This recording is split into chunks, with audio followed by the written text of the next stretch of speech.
আসসালামু আলাইকুম। পুরো বাংলাদেশ আজকে গুলিবিদ্ধ হয়েছে, শুধু ওসমান হাদি গুলিবিদ্ধ হয়নি। আপনারা ইতিমধ্যে জেনে গিয়েছেন ঢাকা মেডিকেল কলেজের সামনে অবস্থান করছি এবং এখান থেকে প্রতিবাদ জানিয়ে দিচ্ছি। বাংলাদেশে এ ধরনের ঘটনা ন্যাক্কারজনক। একজন জনপ্রতিনিধি, ঢাকা ৮ আসনের তিনি সংসদ সদস্য পদপ্রার্থী, তাকে এভাবে দুনিয়া থেকে সরে দেওয়ার পরিকল্পনা সত্যিই ন্যাক্কারজনক এবং এটার তীব্র নিন্দা ও প্রতিবাদ জানাই। প্রিয় দর্শক, ঢাকা মেডিকেল কলেজের সামনে অসংখ্য মানুষ এখানে হাজির হয়েছে, পুরো দেশবাসী দোয়া করছে তার জন্য। আমরা আনঅফিশিয়ালি যেটা জানতে পেরেছি শরীফ ওসমান হাদির ব্রেন ডেড, এরকম কথা আমরা শুনতে পাচ্ছি। আনঅফিশিয়ালি অনেকে বলছে, কয়েকজন সাংবাদিক পর্যন্ত এ নিয়ে কথাবার্তা বলছিল। আমি এখন পর্যন্ত মেডিকেলি নিশ্চিত করতে পারছি না, তবে এমনটাই গুঞ্জন চারপাশে শুরু হয়ে গিয়েছে। গুঞ্জন শোনা যাচ্ছে শরীফ ওসমান হাদির ব্রেন ডেড, এরকম কথাবার্তা আমরা শুনতে পাচ্ছি। আমরা জানি না তার অবস্থা কি, তবে এতটুকু জানি তার কানের পাশে গুলি লেগেছে এবং তিনি আশঙ্কাজনক অবস্থায় রয়েছেন, তার সেন্স নেই। নেতাকর্মীরা তাকে দেখতে এসেছেন। বিএনপির পক্ষ থেকে আমরা মির্জা আব্বাসকে দেখতে পেয়েছি, হাসনাত আবদুল্লাহ সঙ্গে সঙ্গে চলে এসেছিলেন এবং এ পাশটাতে নিরাপত্তা ব্যবস্থাও জোরদার করা হয়েছে। ধীরে ধীরে ভেতরে প্রবেশ করার চেষ্টা করছি।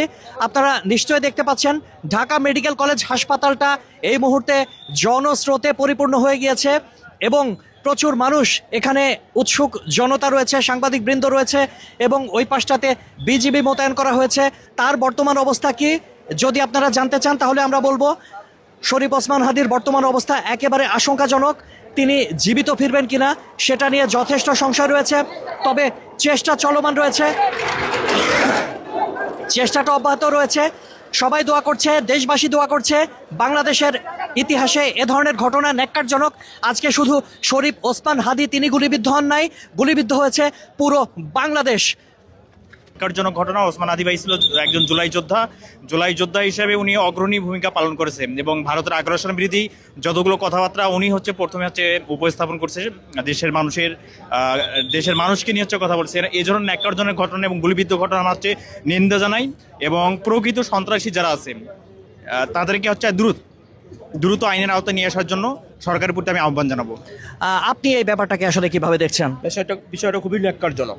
হ্যাঁ, এই বিষয়টা আমাদের বাংলাদেশের জুলাই যোদ্ধাদের উপরে এরকমভাবে আক্রমণ আমরা কোনোভাবেই বরদাস্ত করব না। ঠিক আছে, এটার আমরা সঠিক তদন্ত এবং প্রকৃত দোষীর বিচার চাই। আপনাকে অনেক অনেক ধন্যবাদ। প্রিয় দর্শক, ইতিমধ্যে সারা বাংলাদেশ তোলপাড় হয়ে গিয়েছে। আমরা ভিপি সাদিক কায়েমকে স্ট্যাটাস দিতে দেখেছি। তিনি ছাত্র জনতাকে আহ্বান জানিয়েছেন, এক হওয়ার আহ্বান জানিয়েছেন, হয়তো আরও একটি গণ অভ্যুত্থান হবে এরকম একটি ইঙ্গিত তিনি দিয়েছেন। শরীফ ওসমান হাদির প্রতি এ ধরনের হামলা অবশ্যই ন্যাক্কারজনক। বাংলাদেশের ইতিহাসে এ ধরনের